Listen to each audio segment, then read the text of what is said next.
This is beautiful. What is that, velvet? Peace and love is the key. You are now about to experience the J&J-Life podcast with your host, Reya'Sekmet. But my name combines Raya, which means a connection to Ra. J&J-Life podcast. Please smash that like button. Peace and love is Vicky. Peace and wealth, family. I'm Reya'Sekmet. You are now tuned into the J&J-Life podcast, where we don't just decode the lies, we reconstruct the truth. As always, we have the conscious Lux Barbara Star joining us today. So, family, today's episode is not for the faint at heart. We are deeply honored to welcome back one of our master decoders. He's not just a warrior historian, he's a truth teller, historian, and a national political commentator. And he's the founder of the African History Network. You see him on the Roland Martin Show, and he's doing great work, I might add. Please welcome Baba Michael Imhotep back to the show. How are you doing, Baba Michael? I'm all right, sister. How you and your father doing? All is well. All right. Ashe. And family, if you thought his first visit was fire, then you're in for a ride today, because today we are turning up the heat, because we're talking about Columbus, family. And did you know Columbus was born Christopher Colombo in Genoa, Italy in 1451. In Spain, he adopted the name Cristobal Colon. In a Latin text, he appears as Christopher Columbus. The name shift wasn't just language, it was political, aligning him with Spanish royal ambitions. We're also going to talk about the myth of Thanksgiving and the weaponization of holidays. And hopefully we'll have time to wrap up the show with an overview and or breakdown of other so-called holidays and more. But if we happen to run out of time during this episode, we hope Baba Michael might grace us again in the future to continue this conversation, especially around the other holidays we won't get to cover this go-around. But if not, you'll still get the gist of it. With that said, let's get straight into it. Okay, so Baba Michael, let's start with the lie that launched 1,000 textbooks, and that is the story of Columbus. And Sure. Here's what I've come to know. Columbus Okay. did not discover anything, but he did invade. And he did claim the land in the name of Jesus Christ, but he was a devil to the people. Columbus, also known as Cristobal Colon, enslaved, raped, mutilated, and massacred the indigenous populations. I've also come to know through my research that a high percentage of people he encountered were African, and what we call today the Americas. So, Baba Michael, I'm trying to get a clear understanding, as I've just begun my reading with my Barbara Sar and Nana Moot. The first Americas were Africans by the ancestor Dr. David Imhotep, where he said we had been the Americas for over 51,000 years. I've also began studying They Came Before Columbus by the ancestor Baba Ivan van Sertima. So again, Baba Michael, that was a lot of words to get to my question, but I would like to know from your perspective, what's the real story of Columbus? What is the real truth behind October 12th? 1492. And if you want to share your screen with some slides, Baba, to help the family follow along, please go right ahead. The class is yours. All right, thanks. Okay, so October 12th, 1492, Columbus lands in what we today call the Bahamas. And he called it San Salvador, which means Saint Savior. He said he named it after his Savior, Jesus the Christ. To really understand Christopher Columbus, and you're correct, no, he did not discover America. There were millions of people already here. There's myths surrounding Columbus, okay? So, and the way I teach this in class is to understand Christopher Columbus, really, you got to understand the previous 700-800 years of history to even understand how we get to that. But number one, Columbus never came to the land that we call the United States of America. The closest he came here was Cuba, which is 90 miles away. Okay, he goes into the Caribbean and he goes into South America. Okay, he makes 4 voyages from August 3rd, 1492 to he makes 4 voyages starting August 3rd, 1492, and we know he dies in 1506. Okay, so what Columbus is going to do is to drastically expand the European exploration, the exploitation of indigenous people as well as African people, and colonialism. This is what's going to take place. So it's important for us to understand Christopher Columbus, but not celebrate him. He's a master of genocide. One of the good books on dealing with Christopher Columbus is by our ancestor, Dr. John Henrik Clarke, Christopher Columbus and the African Holocaust, Slavery and the Rise of European Capitalism. And I got this copy in July 1994. So the newer copies don't have this cover. I got this when I was in college at Wayne State University here in Detroit. So you talked about our ancestor and my friend, Dr. David Imhotep, who wrote the book, The First Americans Were Africans, Documented Evidence.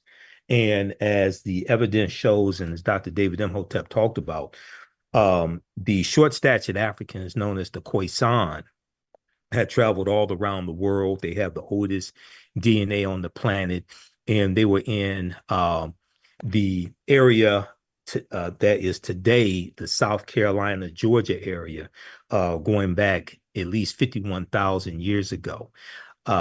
And this was discovered, there was an archaeological discovery in 2013 by Dr. Albert Goodyear, who's an archaeologist at the University of South Carolina. And they found 13 different types of evidence to document this African presence going back at least 50,000 years ago. So when we deal with Christopher Columbus, it's important to really understand that Columbus didn't really become important in America till about 1792, okay? And he was celebrated by Italians who were here in America. So we're talking about 300 years after that, okay, after 1492. And then there's a celebration for Christopher Columbus in New York in 1792, but it's going to become a federal holiday. It's going to be celebrated nationally, I should say, in 1892, and it was designed to be a one-time celebration. This was a proclamation from President Benjamin Harrison in 1892, and this was the same year as the 400th year commemoration of Columbus setting sail on his first of 4 voyages. And part of the reason why President Benjamin Harrison did this proclamation is the year before, in 1891, in New Orleans, you had 11 Italian Americans who were lynched. Okay, they were killed unjustly, and as a way to appease the Italian American population here in this country, he did a proclamation for a national celebration honoring Christopher Columbus and, you know, the contributions Italians made to this country, things of this nature.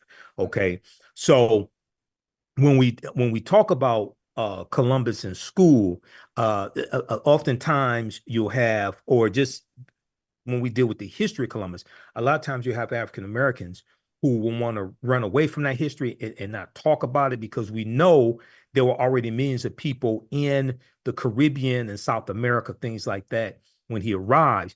But Columbus is crucial to understanding the expansion of the transatlantic slave trade.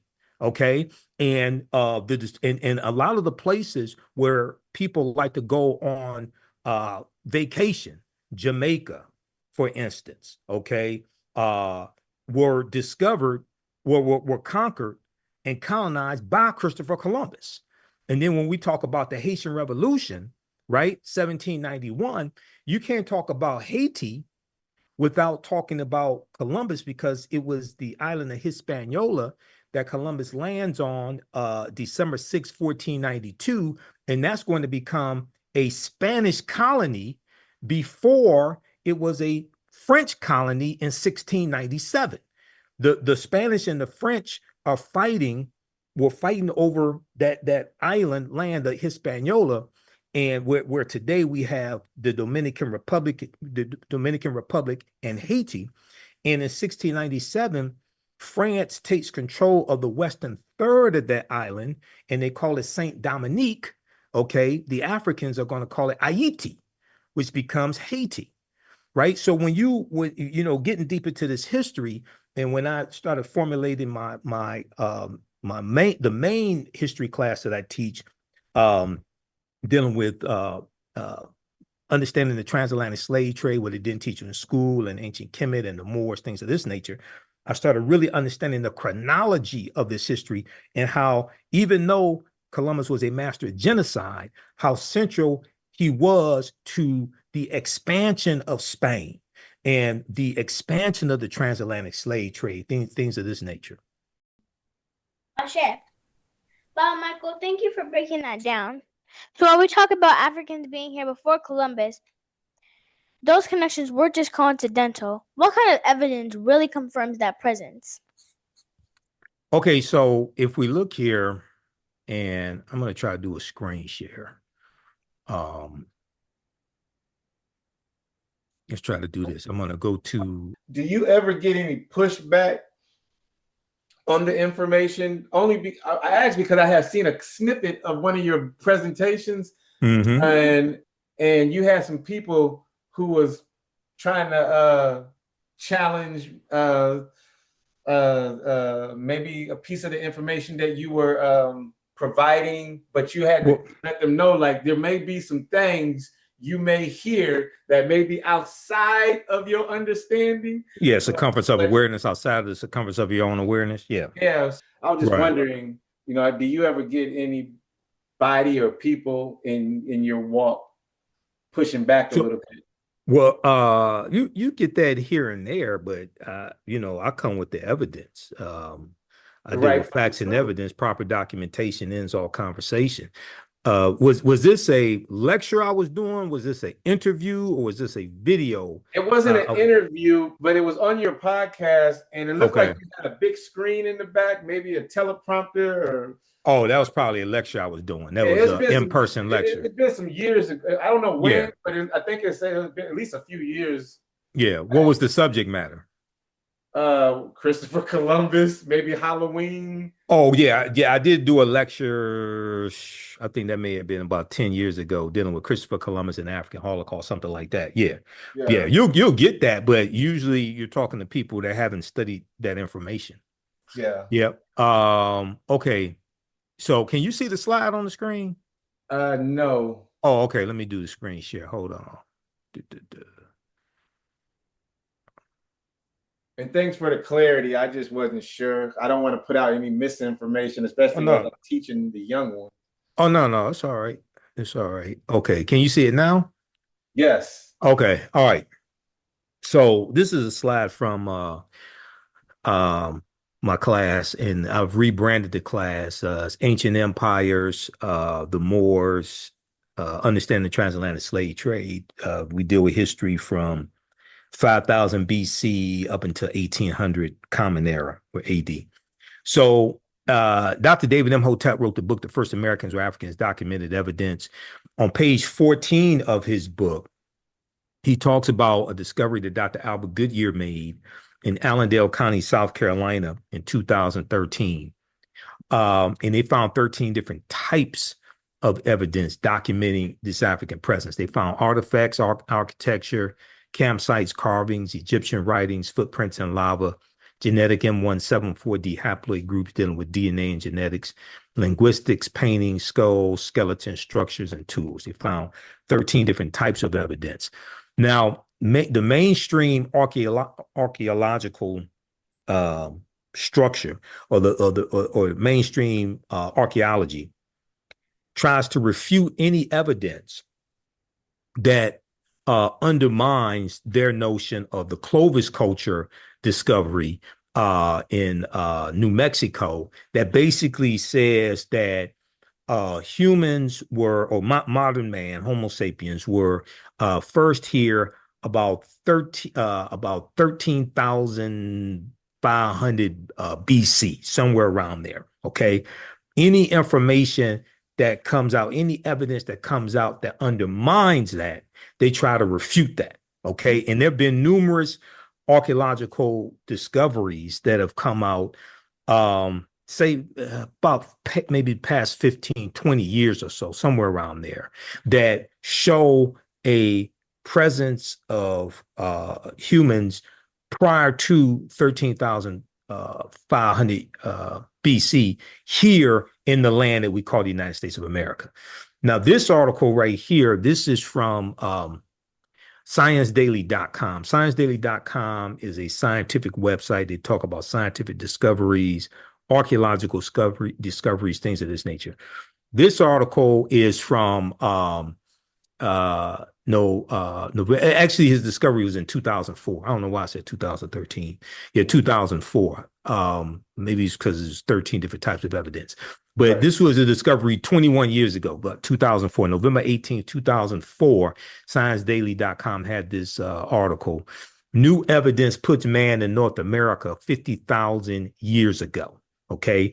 And a summary of the article, and this is the summary from ScienceDaily.com, not my summary. They said radiocarbon tests of carbonized plant remains where artifacts were unearthed last May along the Savannah River in Allendale County, that's Allendale County, South Carolina, by University of South Carolina archaeologist Dr. Albert Goodyear, indicate that the sediments containing these artifacts are at least 50,000 years old, meaning that humans inhabited North America long before the last ice age. Now, we know that the Khoisan, who have the oldest DNA on the planet and are the short-statured Africans, they're derisively called pygmy, or they're called bushmen, things of this nature. But we know the Khoisan have the oldest DNA on the planet, and their ancestral line dates back 100,000 years ago. There was an article from Science Magazine in October of 2012 that broke this down as well. So what we're talking about, those Africans that were here tens of thousands of years ago, these were the Khoisan. And this is something that Dr. David Imhotep deals with in his work and in the interviews. I interviewed him about 13 times on the African History Network show. He's an ancestor now. This is the type of information that he's dealing with. And the Khoisan go all around the world. Okay. And when the Genome Project did this, took samples of DNA from people all around the world, they found that the Khoisan had the oldest DNA on the planet. Mm-hmm. Yeah, that's powerful. Well, give me 1 second here. Okay. Let's see.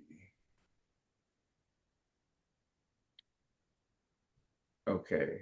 All right. Yeah, that's powerful, Baba. You know. Thanks.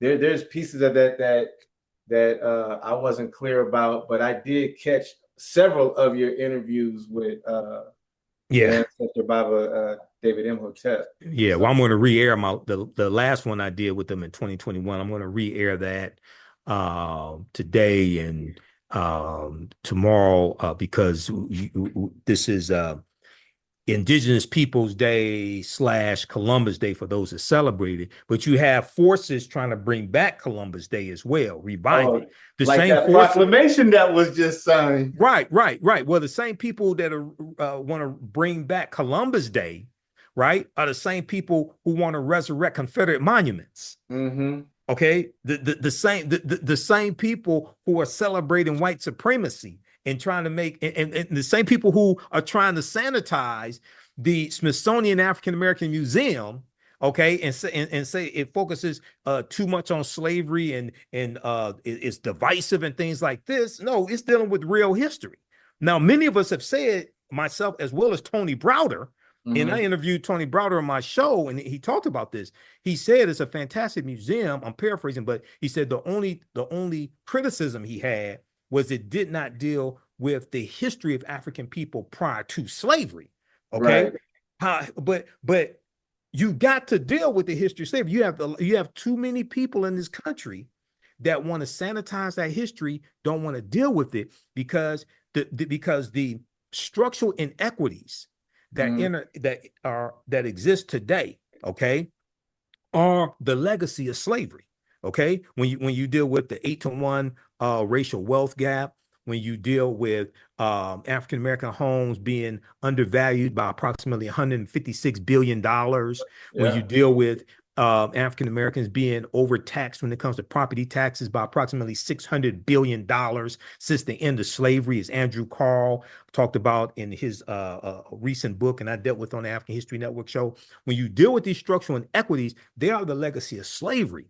So one of the things that Project 2025 is dealing with is attacking that history, because they don't want to have to deal with any policies to repair the damage of a legacy of slavery.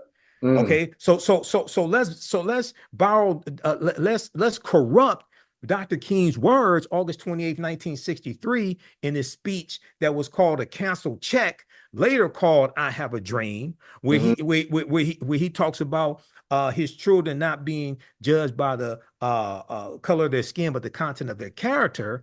You have people who want to take that and then say, oh, well, we want a colorblind society where everything's equal, but you don't want to deal with repairing the damage of the laws and policies from the past 150 plus years. Right. This is the game that's being played. Yeah. You brought up a few things that I want to come back. I'm gonna circle back around on because I really want to, get your thoughts on what some of the other things that you just said. Okay. And yeah, Bible, we're taught to celebrate Columbus to honor genocide as exploration. I've come to know that's not education, that's indoctrination. I'm just making sure what you're saying, and that there is both historical documentation and cultural overlap that point to African arriving long before 1492. And that challenges the whole idea of Columbus as a discoverer. Is that correct? Yeah, well, not only that, I mean, Leif Erikson was in North America. The Viking was in North America and quote unquote discovered Vinland around 1000 AD. So Leif Erikson was in North America before Christopher Columbus, 500 years before Columbus was close to 500 years before Columbus was even born.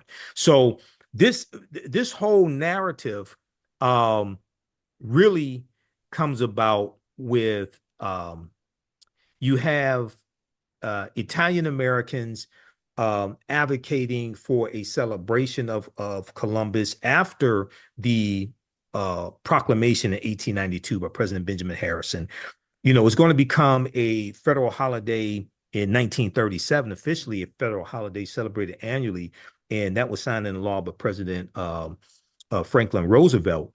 But you're going to have this whole fake narrative used to, just perpetuate more white supremacy. So you have a decimation of the indigenous people in the Caribbean, Native Americans, as well as Africans.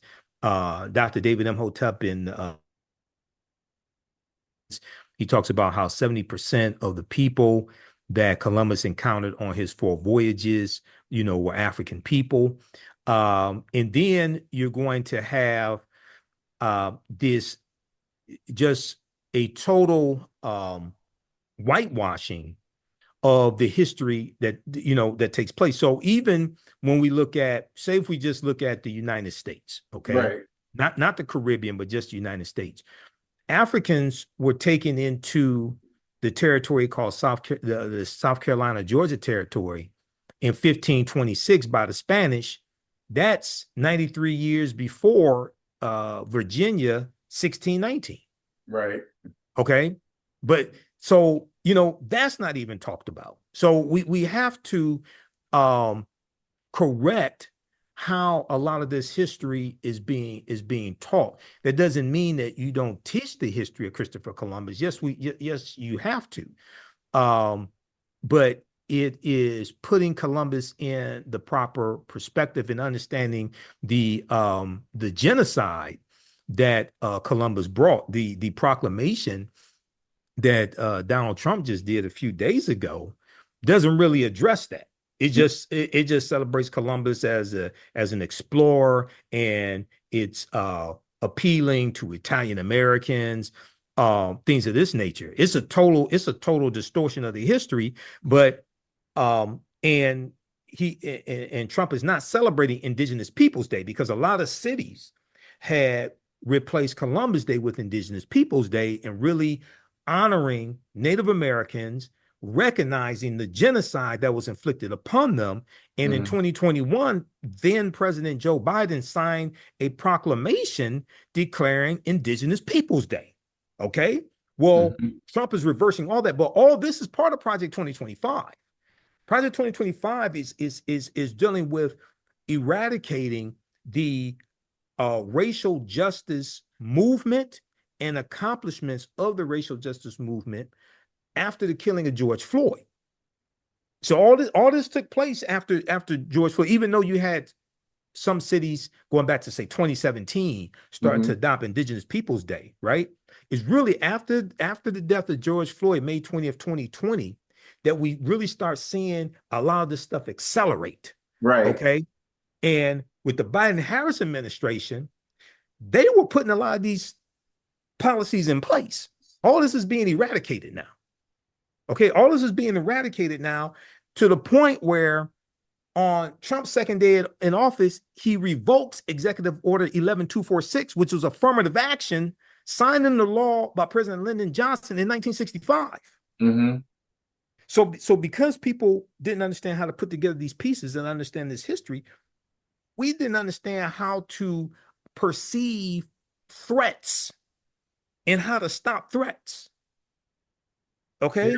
And one of the things that the history teaches you to do is to understand how to perceive threats and understand how history doesn't repeat itself, but it definitely rhymes. And there's always been there's always a white backlash to periods of advancement or perceived periods of advancement that African Americans have made.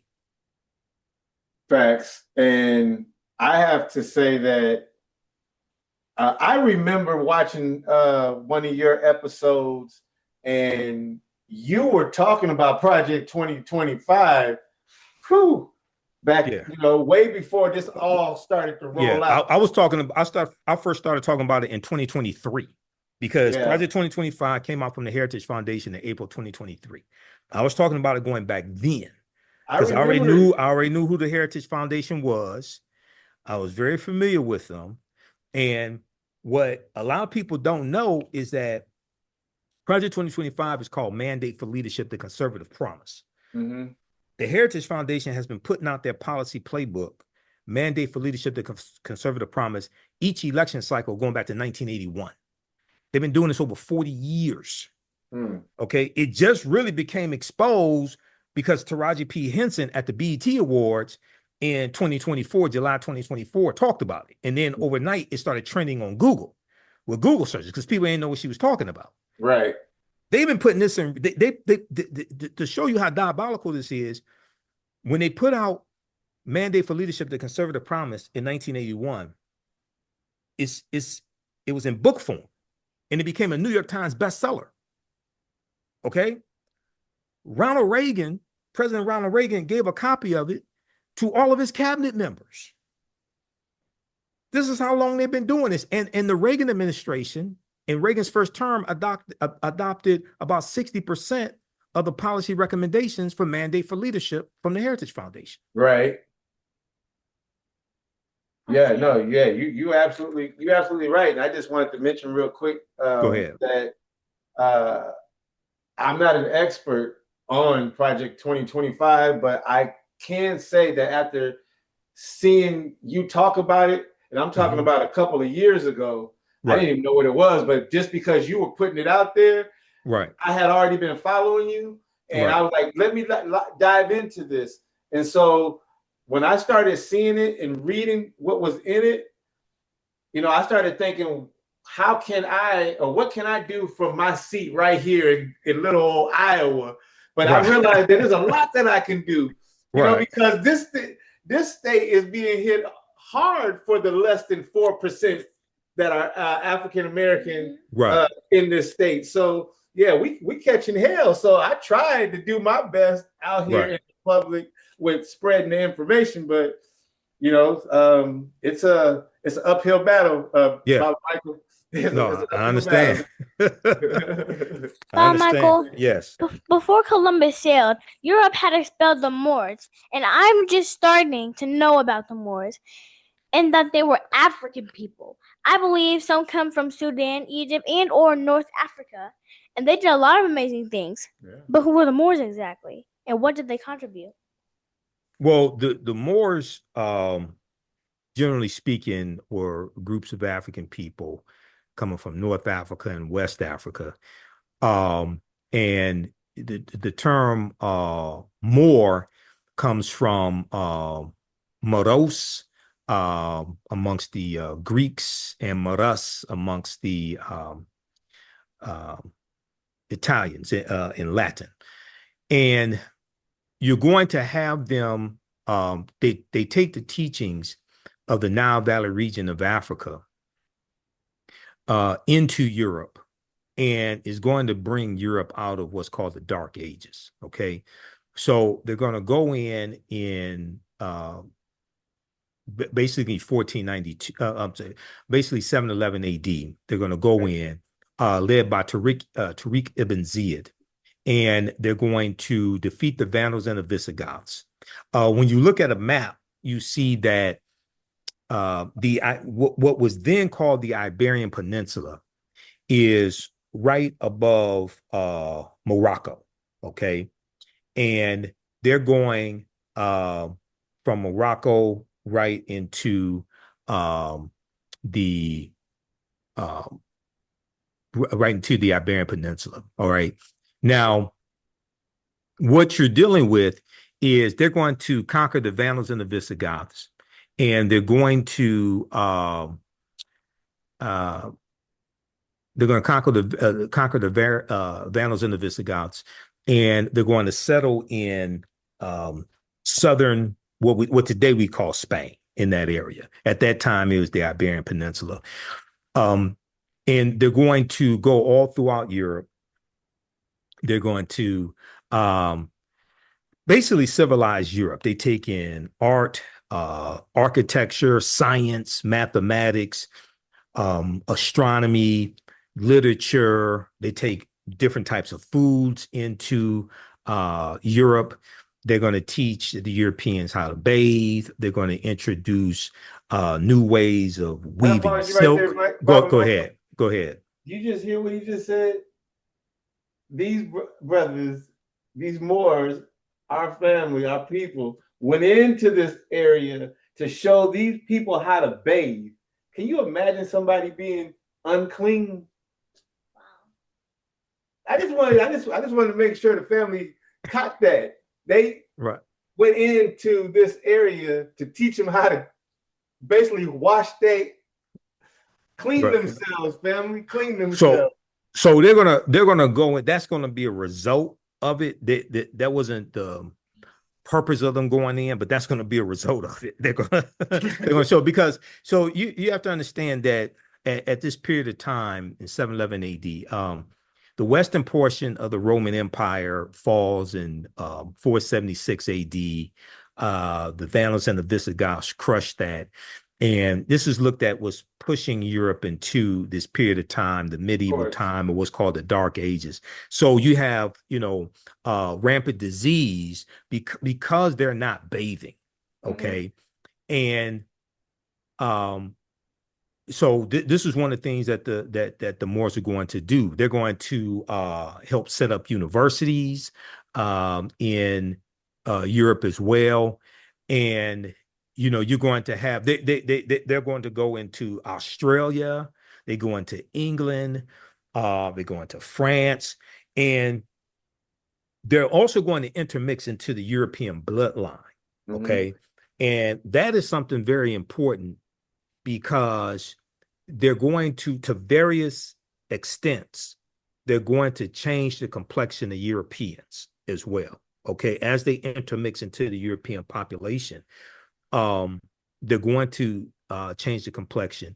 And Runoko Rashidi in his book, Black The Star, ancestor. yeah, Black Star, the African presence in Europe. Mhm.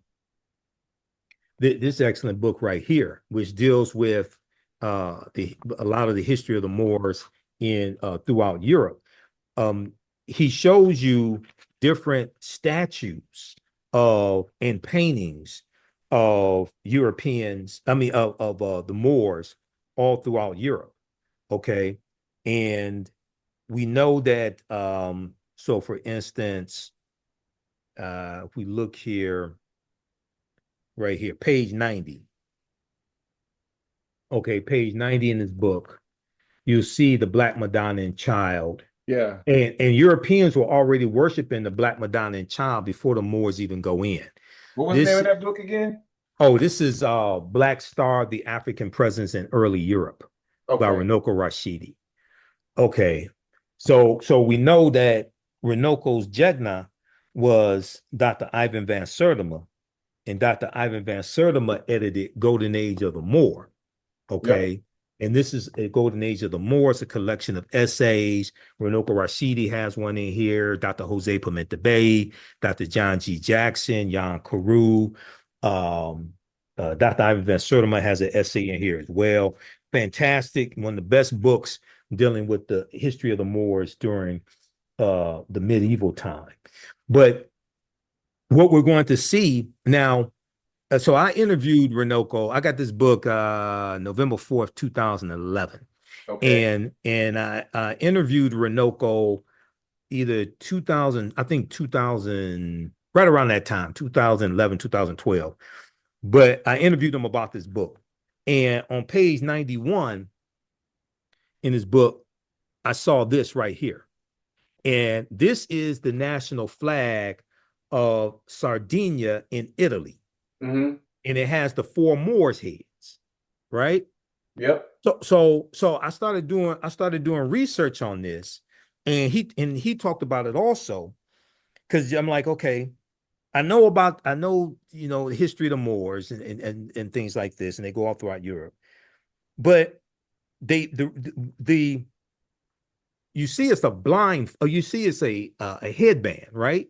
Yes. Originally, the original depiction was a blindfold to show that they were prisoners, because the Moors were in in Sardinia, and it took a monumental effort of the Italians to defeat them. Okay, but because of tourism and to be politically correct, things like this, they changed it from a blindfold to a headband. Mm-hmm. And I went in doing research, I went to the official website for Sardinia for their tourism.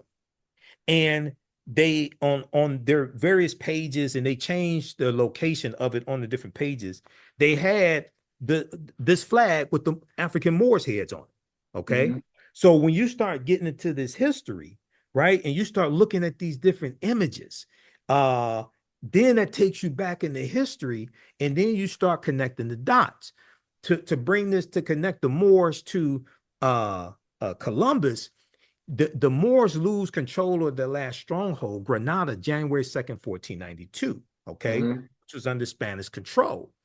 And it's going to be late in 1492 that, well, first of all, with the defeat of the Moors in Granada, what's called the Reconquista is complete. The Reconquista is the reconquest, and now it's the effort of Spain to take back control of the areas that the Moors had control of. And mm-hmm. the Reconquista begins about 722 AD. So the Reconquista is complete.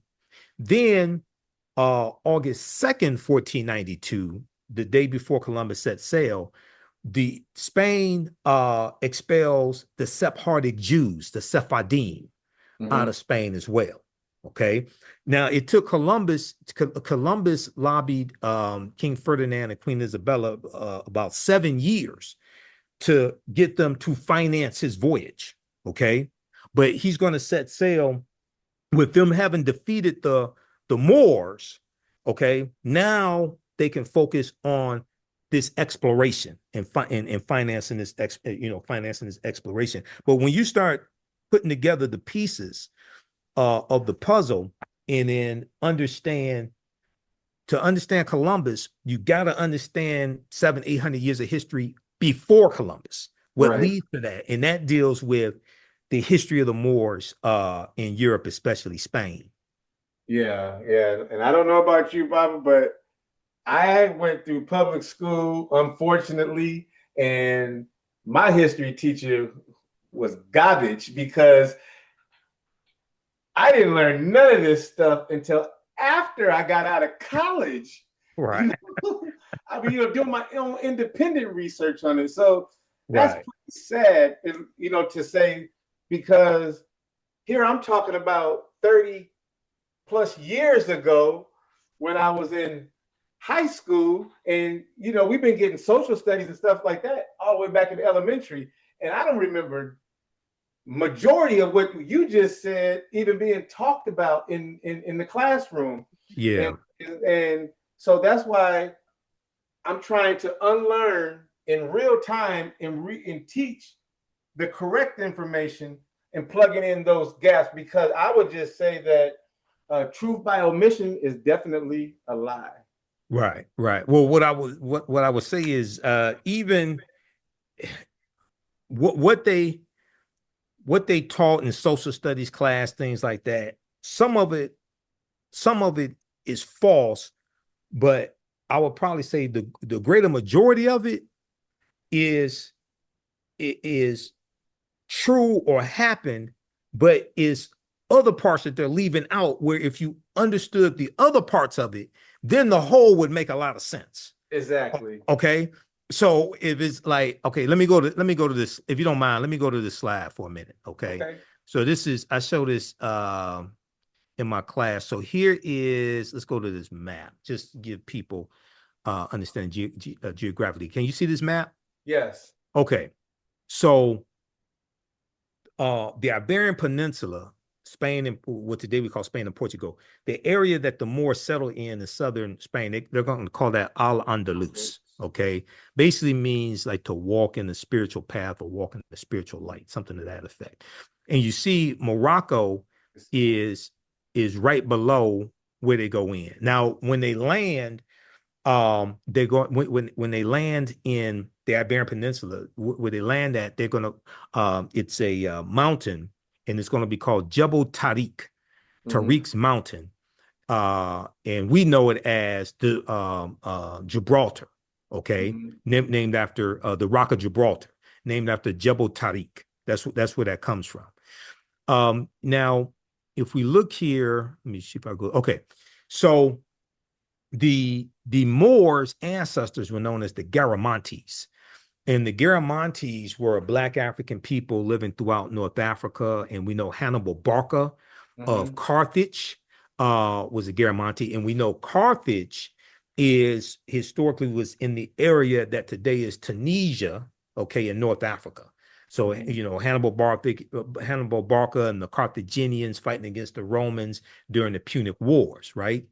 Publius Cornelius Scipio, who then, after the Battle of Zama in 202 BC, where Hannibal's defeated, Publius Cornelius Scipio takes the surname Africanus. Okay, Africa was not named after Publius Scipio Africanus. The name Africanus in Latin means belonging to Africa. He's going to take the surname Africanus after the Battle of Zama in 202 BC. Now, the Moors, according to George G.M. James in the book Stolen Legacy, were the custodians of the ancient Egyptian mystery system, and these teachings will bring Europe out of the Dark Ages. So when you study the Moors, you deal with the teachings from the Nile Valley region of Africa, going into Europe, right?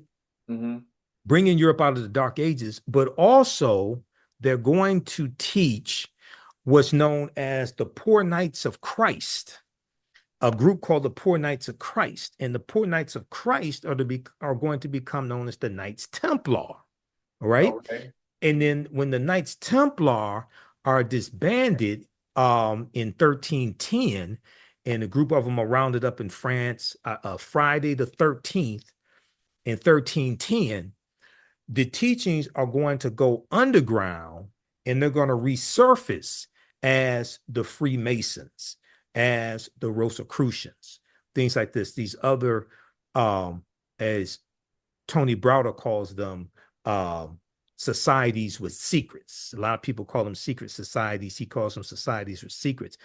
So then a watered down version of these teachings come to the land we call the United States of America with the quote unquote founding fathers, because 50 of the 56 signers of the Declaration of Independence in 1776 were Freemasons. So this is how you get like the Washington Monument, which is a tekken, a symbol from ancient Kemet, dealing with the symbol of resurrection coming from the story of Asar, Aset, and Heru, things like this. You get those symbols of Freemasonry coming from Europe, brought into Europe by the Moors, coming from those teachings coming from the Nile Valley region of Africa. Okay, so when you start getting into this history, and then the word Moro is derived from the Greek word moros, which literally means black or a very dark color. And then the Romans called them Mari. You may see Maras with the US or Mari. And the word Mauritania means land of the black-skinned people. Okay. So the Mari were a Northwest African people who were very dark-skinned. The Romans will refer to that region of Northwest Africa as Mauritania.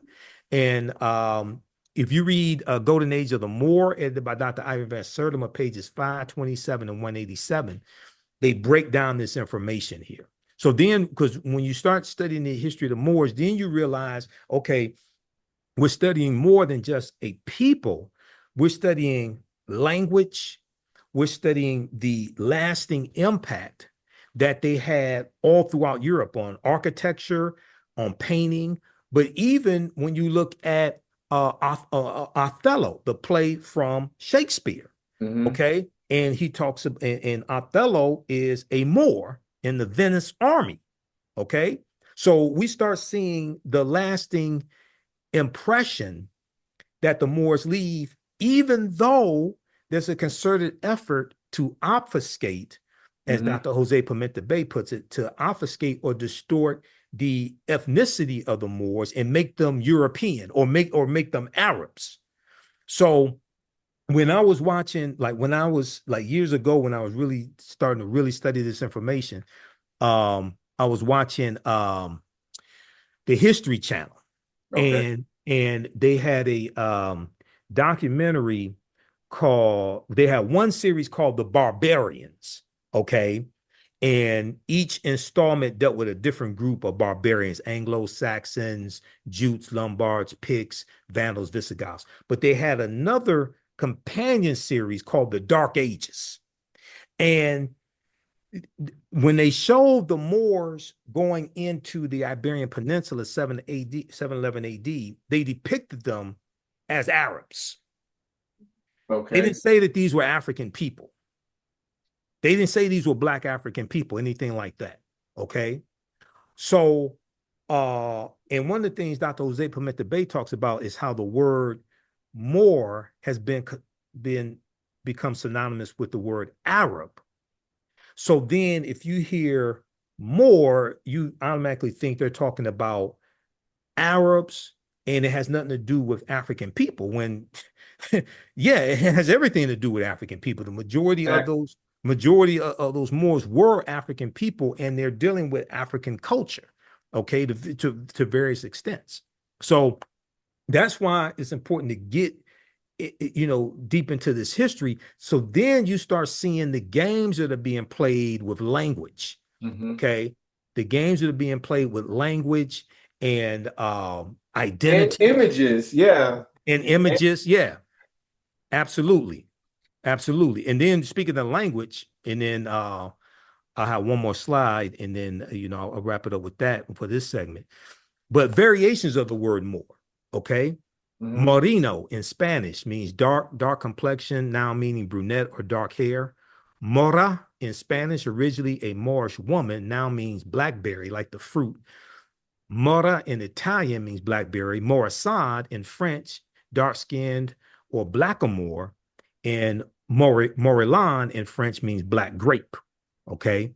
And then lastly, in the book Before the Mayflower, Okay. second, sixth edition. Is that LaRon Bennett? Yeah, LaRon Bennett Jr., page 40. Okay. LaRon Bennett Jr. in this chapter, he's talking about history in the 13 colonies early on in the early 1600s. Okay. Before codified slave laws exist, starting with Massachusetts in 1641. Okay. And he says, of all of the improbable aspects of this situation, the oddest to modern blacks and whites is that white people did not seem to know that they were white.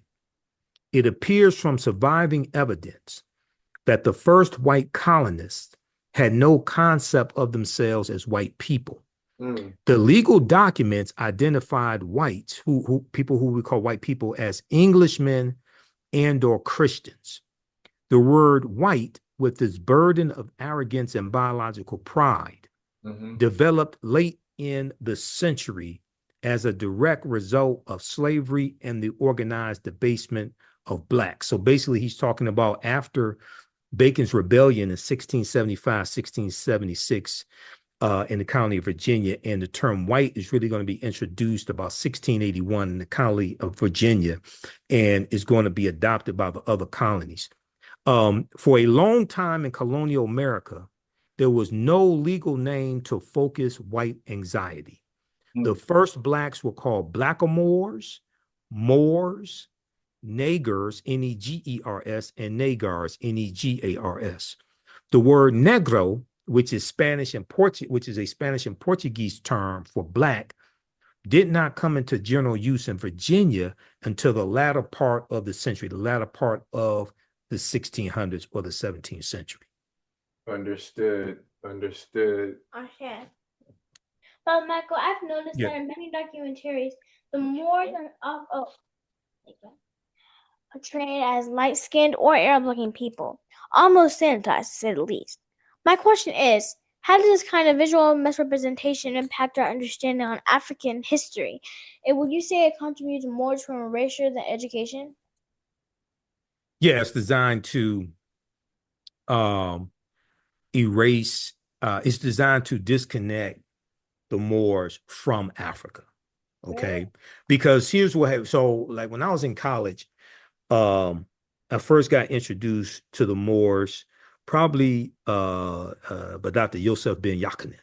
Okay. He was one of the first people I really heard talk about the Moors and their impact they had on Europe. And then I read the book by Dr. Khalid Al-Mansour, Betrayal by Any Other Name. Okay. He talks about the Moors in there.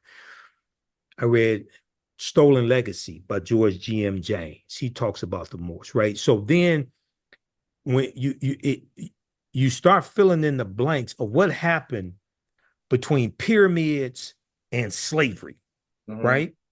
And you start understanding how everything the Moors taught Europeans came back to kick us in the behind. The Moors are going to introduce cotton into Europe. They're going to introduce sugar into Europe. And many Europeans get addicted to sugar. And one of the things that Columbus is going to do, and one of the things he was searching for, was another source of sugar as well. And we know they're going to start setting up these sugarcane plantations in like Jamaica and Haiti, things like this, even in Puerto Rico. Okay, because Columbus conquers the Boricuan, the island of Boricuan, which we call Puerto Rico. So when you have, did you see the movie Posse? Yes. Posse with Mario Van Peebles and Melvin Van Peebles, things like that. Okay, that movie takes place in 1898 during the Spanish-American War. Okay, and these guys are in the U.S. Army, right? The Spanish-American War is Cuba fighting against Spain for their independence because Cuba was conquered by Columbus on behalf of Spain. Yep. Okay. So a lot of people saw the movie Posse, but don't really understand the historical background that that movie is dealing with. Okay, so we can go from 1898 back to the 1490s and see how Cuba became a colony of Spain on behalf of Columbus, you know, by way of Columbus. Yep. But yeah, there's a concerted effort to using language and imagery to totally distort who the Moors were, because then if we knew that these were Black African people, then we would start asking more questions and start doing more research and looking at language. Okay. Exactly.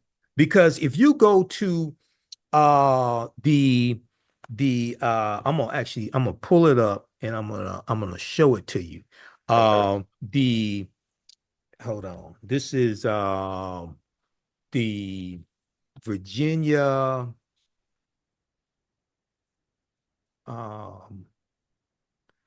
it's the Virginia Slave Act. It's Virginia Slave Codes 17. These are 1705, I think it is. Hold on, let me see. Okay, the Virginia Slave Codes is 1705. I have a couple of different sources for this.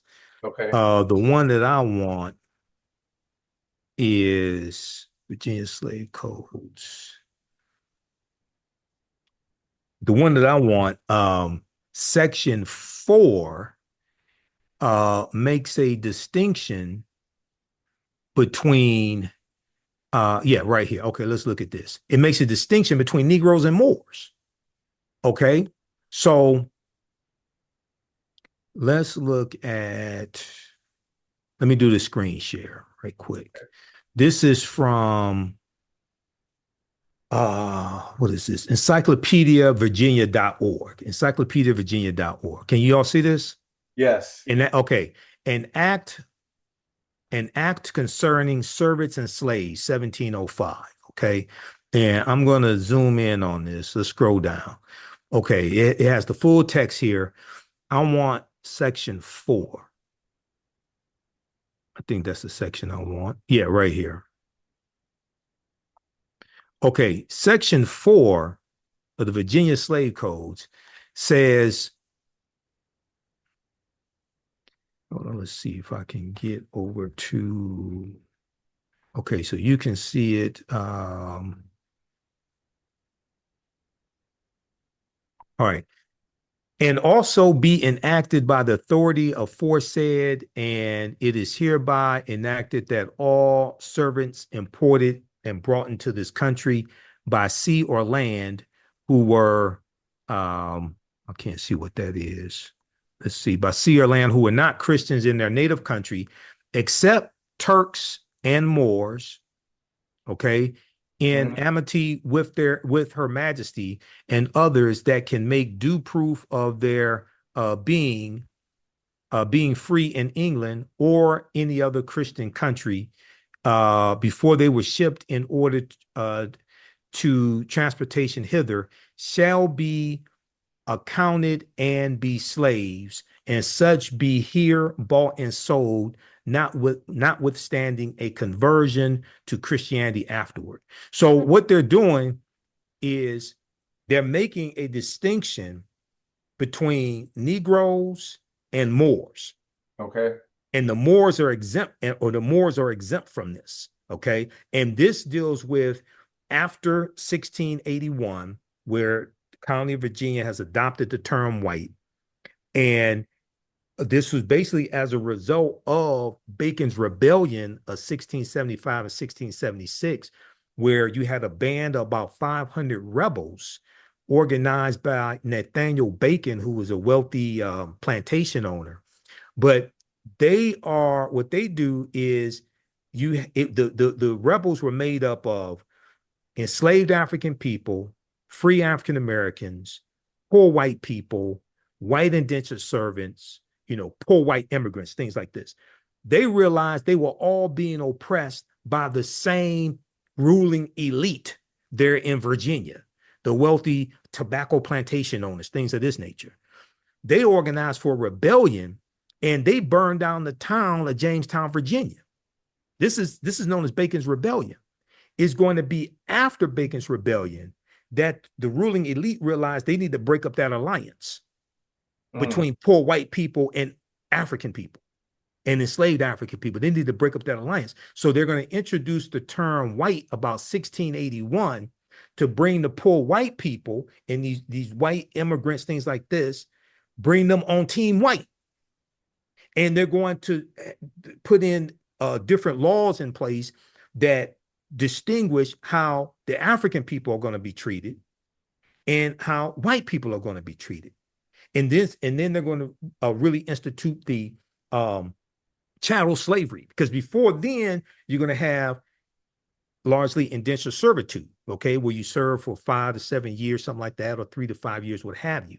And in 1680, the economy in England improves, and there are less white people willing to come to the English colonies here to become indentured servants.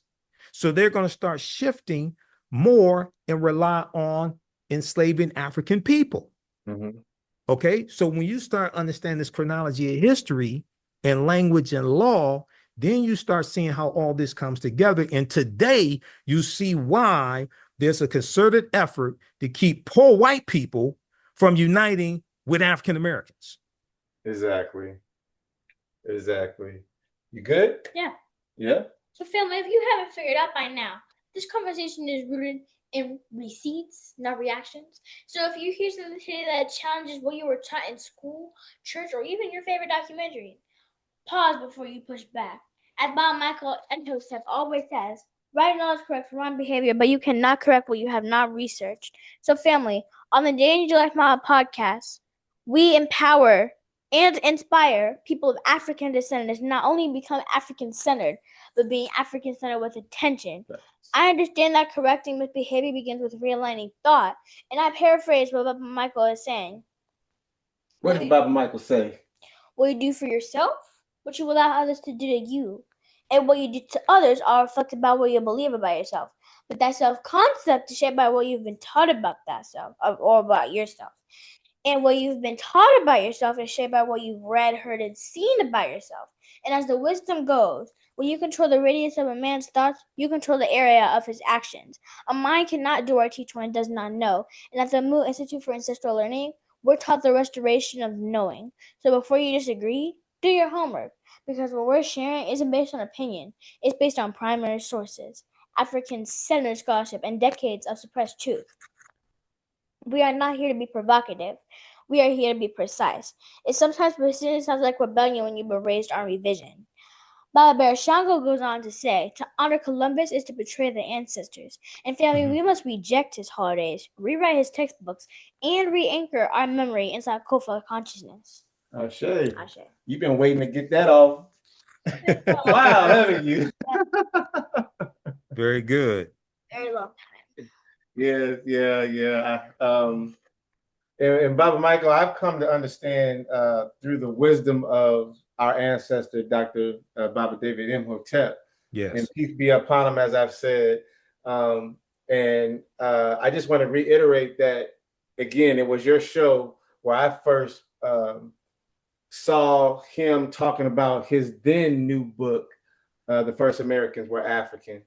So I immediately had to go out and get it because it just made me want to keep feeding my brain and and keep gaining knowledge about what was being talked about in his book, because I never heard of this stuff, right. those years ago. It wasn't taught.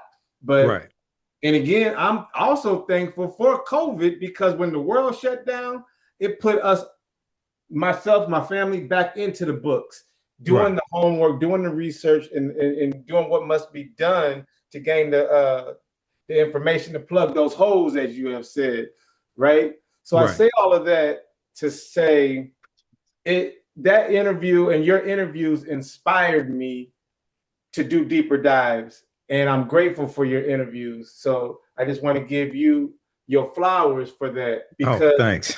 Because it connects with the works of like the Leakey family and tracing humans back in Africa over 4 million years ago and stuff like that, reinforcing the idea that all migration began from our soil, African soil. Mm-hmm. And I acknowledge that here we are in 2025, moving into 2026, and a quarter of a way done with this century, and here we are still confronting the Columbus myth. Only now, for me, not merely as an educator, but as a liberator. So my question to you, and you can answer it briefly or how you feel fit, but my question is, in your opinion, what does it mean for you to move from educating about these myths, or excuse me, about these truths, to actively liberating minds and reclaiming history in this moment? Because if I'm sharing this information with you and all the people that you've come across in your walks of life, I'm sure that I want to believe that other people have given you that reverence of the information that you do bring forth. Okay, so I think the question is, how do we move from the information to actualization? Absolutely. Okay, so your thoughts create feelings, your feelings create actions and behaviors, your actions and behaviors create results. So we have to understand history, economics, law, and politics. History, economics, law, and politics. And understand that we have to actually put the information to usage, okay? Better decisions that are made, better decisions politically, economically, etc. So we have to have a understanding of all four, because politics is the legal distribution of scarce wealth, power, and resources, and the writing of laws, statutes, ordinances, amendments, treaties, the adoption, interpretation, and enforcement. We understand that politics shapes the economy. The economy impacts us. Politics impacts us. Laws impact us as well. And the history is the driving force of all of this, okay? Historical movements are created to address conditions. Conditions were shaped by laws and policies. The historical movements are trying to get laws and policies put in place to address the conditions, okay? And then so you have a cycle of this. So we have to look at the history teaches us how we got to where we are today, and also to understand where we need to go from here. And one of the mistakes that African Americans make is not understanding history and not understanding the white backlash that comes after periods of advancements that African Americans have made. What's taking place right now with the attack on DEI, regardless of how many Black people got jobs from DEI, and jobs from DEI is only one small impact of it. We're dealing with policies. We're dealing with grants that came from DEI, like grants from the Environmental Protection Agency, things of this nature. Okay, we're talking about investments in Black-owned businesses from corporations. So just looking at 4% of Black people got jobs from DEI or whatever, you don't even understand you don't even understand how deep this stuff is. Mm-hmm. Because what they're doing, they're going back in. I did a segment on the African History Network show recently that dealt with how Trump has wiped out 60 years of civil rights progress in about 2 months. Okay, mm-hmm. But if we understood Richard Nixon in 1968, who won the presidency as a backlash to the civil rights movement and the Black Power movement, okay, mm-hmm. we would have seen Trump coming in 2016 and coming back in 2024. All right. But because so many of our people are listening to Black social media disinformation agents focused on reality TV shows, things like this, we mm-hmm. don't understand how to perceive a threat. Okay. And you know, when you look at, and one of the things that they do, and it's important for people really to understand what Project 2025 is doing. What it's doing is putting in place at the federal level laws that have been put in place the past few years at the state level in Republican controlled states, mainly former Confederate states. Okay. Mm-hmm. In understanding that what we're seeing right now is a continuation of the U.S. Civil War and a continuation of the political backlash, as well as political violence that helped bring about an end to the Reconstruction era in 1877. Mm-hmm. So when you start understanding how all this history is connected, then you see why they are continue to attack the history of African Americans and how it's being taught. Cracking down, going after universities. These are totalitarian moves. You go after universities, you go after media, okay? You crack down on media being able to report accurately on certain subjects, things of this nature. And when you can control the history of the past and you can suppress people's ability to vote today, Mm-hmm. then you can control the policies of the future for decades. And this is the plan that's being played. But what they do to distract people is they say the reason why you don't have jobs, the reason why you don't have this, the reason why you don't have that is because of these undocumented immigrants over here. Mm-hmm. So they scapegoat a group, just like they scapegoated African Americans and said the reason why you don't have jobs, white people don't have jobs because of affirmative action. Mm. They'll scapegoat a group here, but they won't tell you why the unemployment for Black people went up to 7.5% in the August in the August unemployment report, right? But 1.2 million people, 1.2 million immigrants have left the U.S. workforce since February of 2025. Mm. But you said they're taking Black jobs. So how did the unemployment rate for Black people go up and not down? See, exactly. This goes back to Bacon's Rebellion, where the ruling elite realized they had to break up the alliance between the African people, the poor whites, things like this, to divide and conquer. So they're playing different groups against each other. This is what's taking place right now. Yeah, and I'm not gonna call nobody out, but it seems like the people that I come across in my walk of life are those people you're talking about. Yeah. the miseducated, right? Misinformation. Then before we move on to the next segment, I want to say you cannot be African-centered if your memory is controlled by your enemies. That means if the stories we tell come from the same people who stole our names, our land, and our languages, we ain't free. We're just repeating their lies. The ancestor Baba Ishaka Musa Shango taught that the greatest battle we face is against historical disinheritance. In his book, African People and European Holidays, a mental genocide, he exposed the dangerous celebration of figures like Columbus as cultural suicide. Why are we told to honor a man whose own crew recorded the rape of indigenous girls as young as 9 years old? Why are we taught that his arrival was brave when it led to enslavement and forced conversions and cultural destruction across continents? So October 12th, Columbus Day is not a holiday.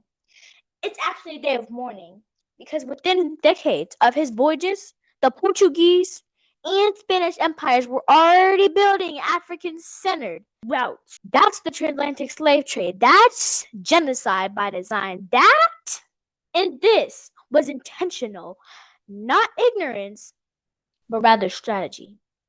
So, but okay, and I can go on with that, and I don't want to hold up the show or anything like that. So, sure, I would just say, let's move on to that misgiving term. Sure. What commonly people call as Thanksgiving. And Baba, what are we really commemorating when we gather around that table on that day when people are being festive, right?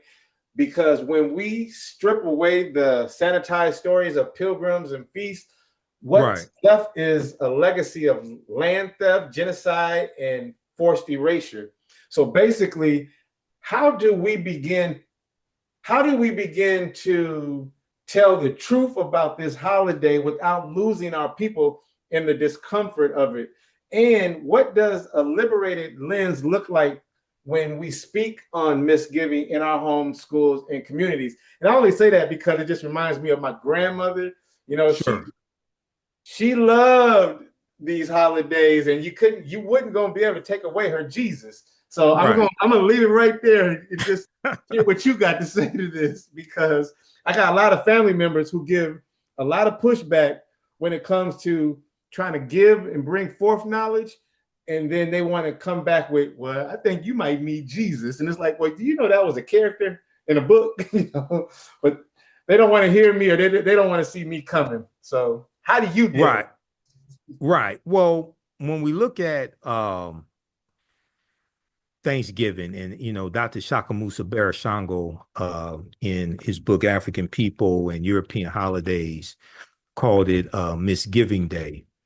I would ask people, well, how do you think Native Americans look at it? Because many Native Americans celebrate a National Day of Mourning, okay? And they commemorate, 1621, and what people look at as the first Thanksgiving Day feast between those on the Mayflower and the Wampanoag Native Americans. They celebrate a National Day of Mourning, okay? And there's each year I post articles dealing with this. This is one from 2021 from CNN. National Day of Mourning turns Thanksgiving into something more honest. And the National Day of Mourning was created by Native Americans right around 1970. Okay. And what it does is it really, let's see. Okay. If we pull this, this is what I'll do. I'll pull this up. I'll do a screen share on this. So your audience can see this. Because and also I think it's the Washington Post. They had a really good article from I think 2024, because I have so many articles on this topic. They had one that deals with the descendants of the Native American nation who helped the Pilgrims, right? Mm-hmm. They regret that decision to help the Pilgrims. Okay.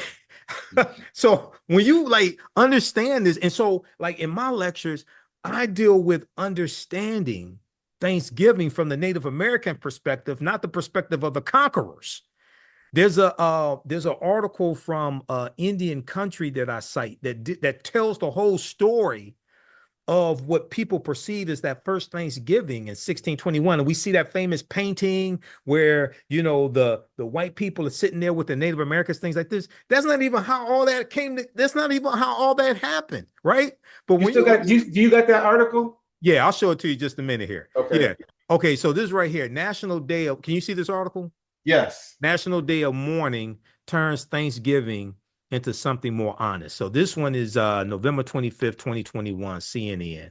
And if we scroll down, so they talk about, okay, let's see here, 1637. Okay, if we go down, what are the origins of the National Day of Mourning? The day came about unexpectedly. In 1970, coordinators for the 350th anniversary of the Mayflower landing asked a respective Aakhu'Ra Wampanoag activist named Wamsutta Frank James to speak at the banquet they were planning. Mm-hmm. There are two federally recognized tribes of Wampanoag people, the Mashpee Wampanoag tribe and the Aakhu'Ra Wampanoag tribe. But the invitation hinged on one condition. He had to hand over a copy of the speech in advance. So they wanted to see in advance what he was going to say. Okay. So this reminds me of Frederick Douglass. What to the slave is your 4th of July? Okay, that's what this reminds me of. All right, now, Wamsutta Frank James wrote, quote, "It is with mixed emotion that I stand here to share my thoughts. This is a time of celebration for you, celebrating an anniversary of a beginning of the white man in America, a time of looking back, of reflection. It is with a heavy heart that I look back upon what happened to my people." All right. Now, the speech, which recalled horrors of such as Europeans' enslavement and murder of indigenous people, left the planners of this celebration stunned. Quote, "I think that they wanted a token native, and I think that they were expecting him to sing the praises of the pilgrims, to thank them for bringing civilization to these shores." Keisha James, who is a granddaughter of Wamsutta Frank James, as she told CNN, they said that he could. What is this saying? They said that he couldn't give that speech because it was too inflammatory, and that they'd write him a new speech, but he refused to have words put in his mouth. So this is the arrogance. Wait a second. He's talking about, you asked him to speak about what this day means, and he's talking about it from the perspective of his people who were killed in his land that was stolen. And you want him to, just like they do on Dr. King Day, they want to get speakers that make white people feel comfortable with the oppression of black people. Right. Okay. So what happens on the National Day of Mourning? The day is a blend of commemoration and protest. Participants meet at noon on the 4th Thursday of November at Coles Hill, COLE', Coles Hill, which is above the Plymouth Harbor area where Plymouth Rock lies. Also located there is a statue of Massasoit, who was a leader of the Wampanoags at the time of the Pilgrims' arrival. Okay, so that's what this is. And there's celebrations, and I post articles every year about the celebrations that take place for the National Day of Mourning. All right, MOURNING. So we need to dig into that history, and that coincides with what Dr. Shaka Musa Shango is talking about in African people, European holidays, and a mental genocide. Now, with that being said, I'm not against Black families coming together on, on what we call Thanksgiving Day, because most of us have the day off from work, right? And I'm not against, anytime families can come together, right. I'm not against that, because, that time next year, some of those family members may not be with us. And we don't want ideology to keep us away from family. Okay. But but family coming together on a particular day is different than family celebrating Thanksgiving in the European tradition of celebrating Thanksgiving. Right. Okay, so we have to understand the difference between the two. And I do miss those sweet potato pies, but yeah, but no, in all seriousness, Baba, no, you're absolutely right. And it just, what you were saying just takes me back to last year. I gave a Juneteenth speech, but as I got to sharing about General Order Number 3 and what it really was and all of that, right? I probably was about 4 minutes into my speech, and she came up politely in my ear and said, "You got 2 minutes, wrap it up." And I'm thinking, but I have 15 on the docket, right? But I see exactly what you were saying, because it played out in real time for me last year. And look, check this out. And I'll land my plane with this just for time. But this year, Juneteenth is a national holiday. This year, we didn't even do a proclamation nor a celebration for Juneteenth this year. Ashe. And yeah, Baba, we gather around tables built on blood. That's definitely not tradition. It feels more like, trauma. This is a horror reality, woven with stolen land, broken treaties, and lives lost in the name of conquest.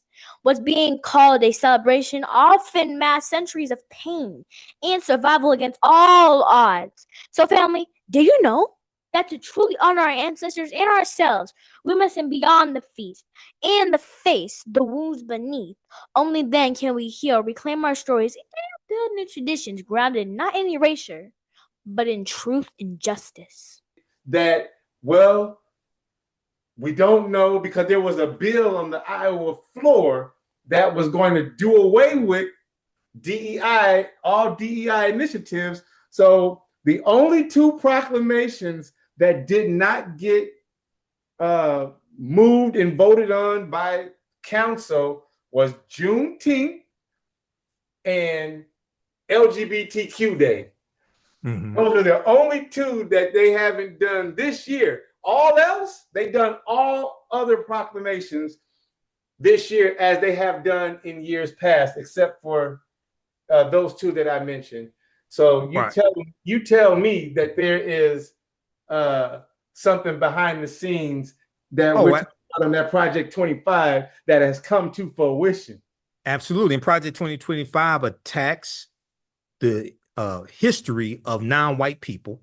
It attacks the teaching of the history of non-white people. But I'm interested to find out.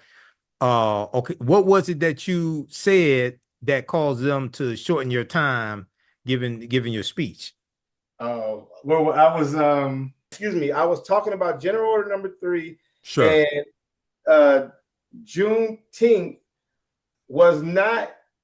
Or I'm trying to think. It was not the last day of slavery. It was not the last day of slavery. Right. No. I was trying to tell them that, but that doesn't register with them, and that it was over 2,000 colored troops that had to go down there to deliver the message. Yeah, they were there with Major General Gordon Granger.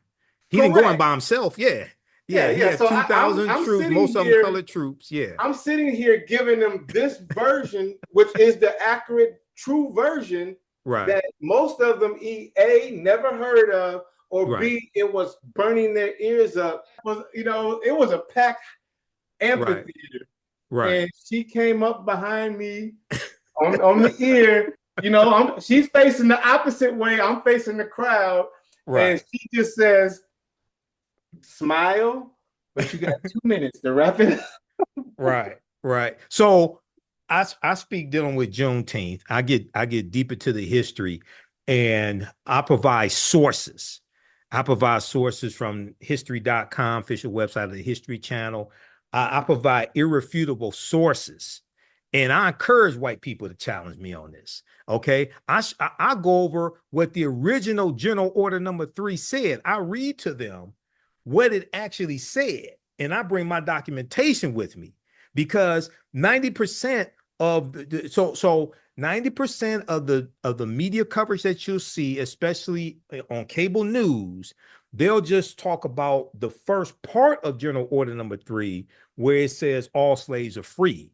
Mm-hmm. They won't talk about the next part where it says that they're supposed to stay on the plantation and work out labor agreements with their former slave masters, and that they're not allowed to gather at the post where the Union troops are and run behind Union lines, and that they're supposed to stay on the plantation. They won't deal with that. Most of the people don't know that Kentucky and Delaware, I think it was Kentucky and I think it was Delaware. Yeah, did not abolish slavery until December 18th, 1865. Okay, because they were exempt from the Emancipation Proclamation. Maryland, Missouri, Kentucky, and Delaware. Those 4 states were allowed to keep their slaves after the Emancipation Proclamation, January 1st, 1863. Because they stayed loyal to the Union And the Emancipation Proclamation only applied to the states or territories that had seceded from the Union and were in rebellion. So, Kentucky and Delaware didn't abolish slavery until 6 months after Juneteenth. This is verifiable fact. Right. This is irrefutable. December 18th is when the 13th Amendment was adopted. It's ratified December 6th, 1865, when Georgia becomes the 27th state to ratify the 13th Amendment.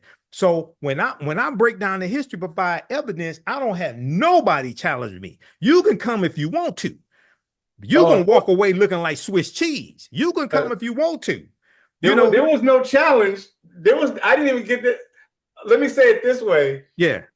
It was no challenge because I barely got out General Order Number 3. Now, here's the part that I found interesting, and for this Reya'Sekmet, I know you're waiting over there, but I just want to share this with Baba Michael, and that is when I began my presentation, I started where what most people that was in the audience felt comfortable, because you had some people starting to shed tears and stuff like that, because I was talking about my grandmother. Now, see, my grandmother, peace be upon her, she passed away last year. Oh, sorry to hear that. But her mom, my great grandmother, was born in 1888, right? And her mom was a former enslaved person. Now, I was able to meet my great grandmother when she was 100 years old.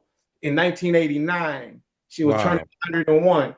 And I was building up the story from that point, which was slavery. Okay, so, everybody's in tune.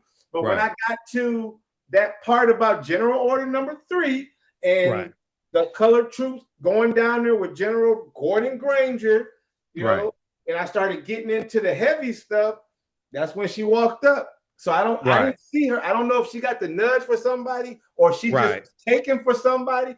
I don't know. I just know that she gave me the 2-minute warning.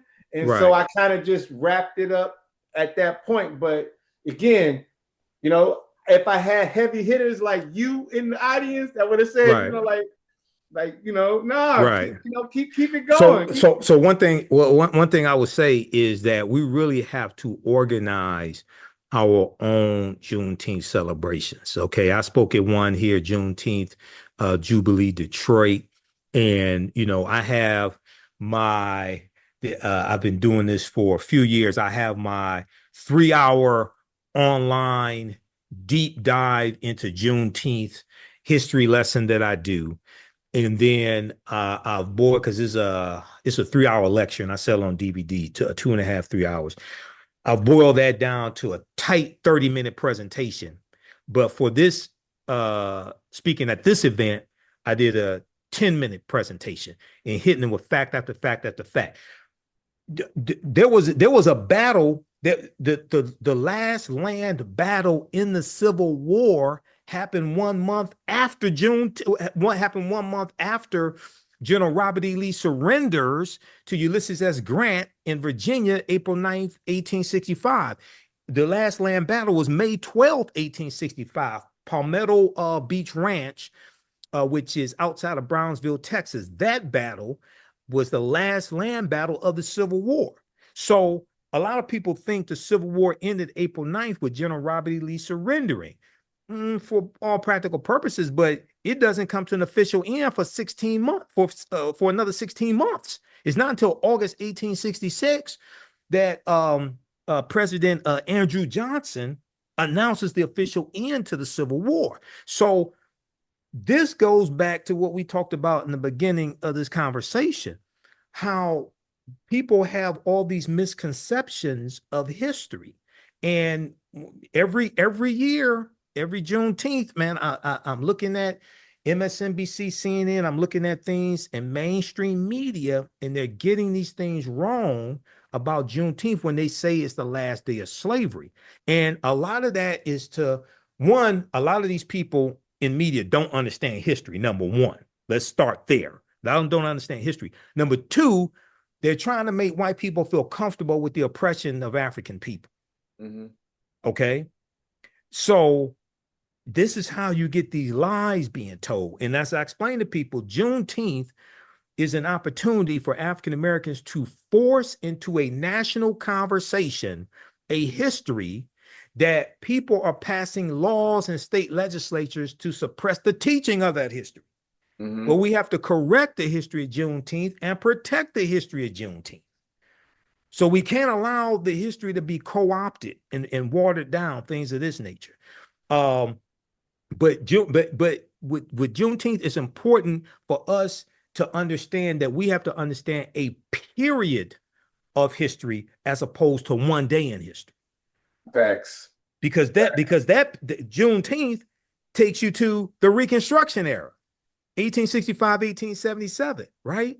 And the collapse of Reconstruction and the backlash that was inflicted upon African Americans who are acquiring land and gaining rights and voting, things of this nature. So a lot of people want to say, oh, clap their hands, oh, the slaves were free. Oh, you don't wait, hold on. We weren't given land.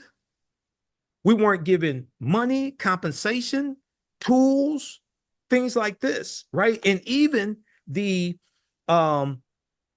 acres of land that was given under Special Field Order number 15, known as 40 acres and a mule, most of that land is going to be taken back by President Andrew Johnson, right? So we have to control the narrative and not allow Juneteenth to be co-opted to make people feel comfortable with the oppression of African Americans. Yeah, facts. And I just wanted to bring that up quickly because when you were telling the story about the Native American Day of Mourning, it just took me back to that moment that I had. And that was, again, I've spoken about Juneteenth on several occasions, and that's never happened to me by somebody that looked like me, you know, to stop me in mid-flight like that. But again, thank you for bringing that to the table. And okay, so let's keep going. Okay. Because we're in October, and Bob and Michael, if it's all right with you, we really don't want to leave our discussion without talking a bit about Halloween. Sure. What are people really celebrating? So with Halloween, you're dealing with you're dealing with a celebration that combines holidays coming from the Celtics, the Druids, as well as the Romans. Okay. And I've done presentations dealing with this, and you're really dealing with a combination of three different celebrations: Samhain, Pomona, and Feralia. Let's do this for the sake of time. Let's go to. I'm gonna do this. I'm gonna bring up current slide. Let's go here. I want to show you this here. So it's a fascinating holiday. I don't celebrate Halloween, but it's a fascinating understanding of the history. Can you see the slide? Yes. Origins of Halloween. Okay. So you have Samhain, it's spelled Samhain, but pronounced Sowen. It's an ancient Celtic festival that dates back about 2,500 years ago in the areas today called Ireland, the United Kingdom, and northern France. Now, you also have Pomona, which was the Roman goddess of fruit trees and a symbol of abundance. And you have Feralia, which was an ancient Roman festival of the dead celebrated on February 21st with prayers and sacrifices on behalf of the deceased. Okay. So Samhain means summer's end and occurred on November 1st. This was amongst the Druids, who were Celtics.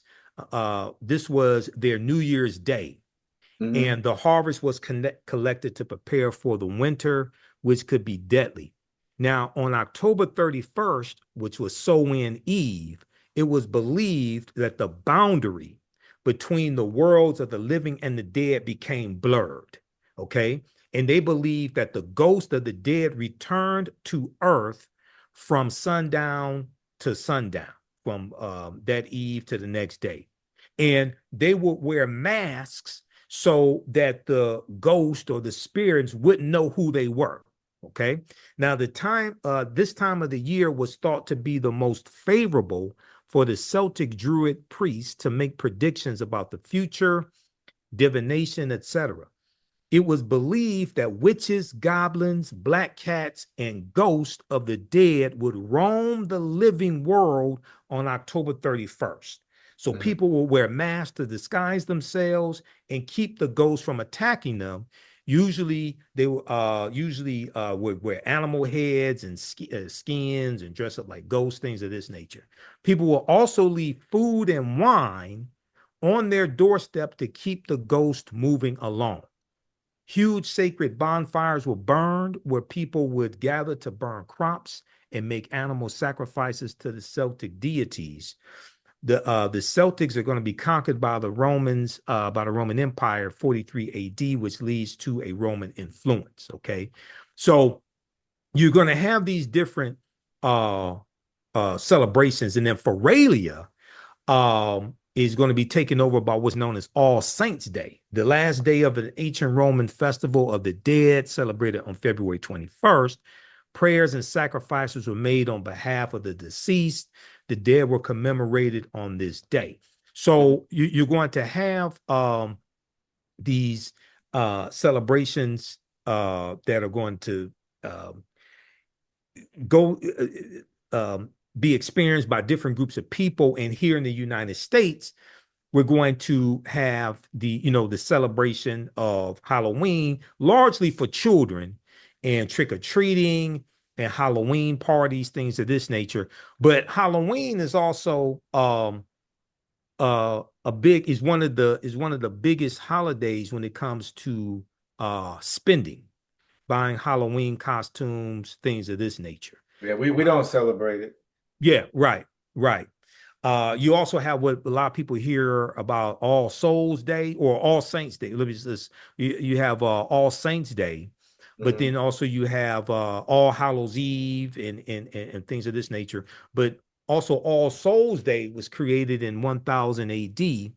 The Christian church made this on November 2nd. It is believed that church wanted to replace the Celtic Festival of the Dead with a related church-approved holiday.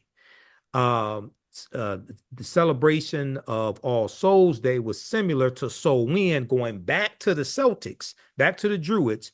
People would burn big bonfires, have parades, and dress up in costumes of angels, saints, and devils. So you have All Saints Day became known as All Hallows Day, which is known as Hallows Eve or Halloween. So Halloween comes from Hallows Eve. So when you start studying how you have different cultures influencing this celebration that some people celebrate today, it goes back to the Romans, goes back to the Celtic Druids, all this, and the influence from the Christian church as well. Absolutely. So are you following pretty good? Yeah. Does this change your mindset about Halloween? Indeed. Facts. Here's a story for my young listeners who may be struggling to understand where we're staying today about Columbus, Misgiving, and Halloween. There was once a river that ran clear through the center of a village. The elders said it carried memory. Every drop held the laughter, the grief, the songs, and the names of those who came before. Children were taught to drink from it slowly with reverence because it wasn't just water, it was legacy. But one day strangers arrived. They built fences around the river. They poured dye into its flow and called it new, and told the villagers to forget the old names. They said this is progress, this is education, and slowly the children stopped asking questions. They drank the water fast. They forgot the songs. But one child out of all of that began to dig. She followed the river upstream past the fences, past the dye until she found the stores. Still clear, still singing. She cupped her hands, drank deeply, and remembered. Feel me, that child is me. That child is you. That child is all of us who refuse to sip silence and call it tradition. So when we speak on Columbus, on Misgiving, and or on Halloween, We're not just challenging holidays, we're tracing the river back to its source. Ashe, let's keep building. Now, Well, some people in the some African Center people celebrate Ancestors Day. So they'll dress up as an African ancestor, okay, and have a celebration totally separate from Halloween. Not worried about the devil or evil spirits, things like right. this. But they'll honor their ancestors and dress up as an ancestor, and have separate celebrations dealing with that. Yeah, and we choose to use that day as Information Day, doing what we're doing right here with you. So that's our way of combating and trying to break the cycle of what was fed to myself and others when we were growing up. You know, Right. so yeah, this is right up her alley. Okay, Yeah. good. So, Baba, I usually do a segment called a fun question from the segment zone. But today, Okay.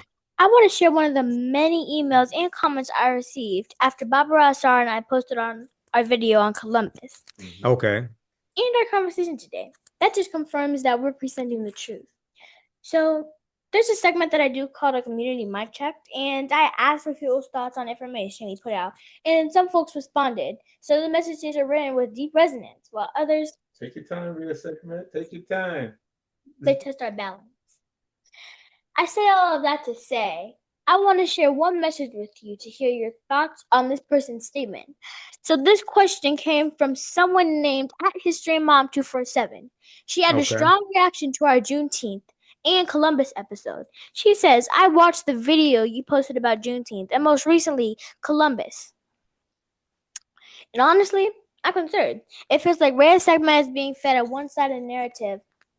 Almost like she's being brainwashed. Rassar seems to be pushing misinformation, under the guise of African-centered truth, along with that Michael person. This is exactly the problem with these so-called alternative histories. That Michael person, she was talking about me. Okay, And me, for that matter, right? So what was it? What was it specifically she was objecting to? Because oftentimes when people get confronted with the truth that contradicts what they've been told, they automatically reject it without doing any research. So what was it specifically that was said that she objected to? Do you know? She didn't. That's the thing. It wasn't. She didn't specify. She just said that we were providing this alternative truth and corrupting the mind of a young child. And, and she I mean, it was one thing to throw me under in the fire, but she kind of lumped you into that too. So okay. So just to get your understanding of that. So I would say visit my website, AfrikanHistoryNetwork.com, AfrikanHistoryNetwork.com. Email me through the website and address with specificity what it is that you are objecting to. And if you have any evidence to back up your argument, please provide it and I will respond to you. Michael, I have another one. But before I read this next comment, is it okay that I read it as a true student of information and learning? So it's important to me that I hear your thoughts. Is that okay, Baba? Sure. Yeah, that's fine. Go ahead. Wait. I mean, you don't have to answer this stuff. It's just that we get comments and emails, and some are very comical. A lot of them are in support of what we do. But yeah. And some of them, you know, as Reya'Sekmet says, kind of hate. And so, you know, it's always good to know what information besides what we have in our toolbox that we can add to our toolbox to combat those people who are just so bullheaded and stubborn to go and do their research. So that's where this is coming from. No problem.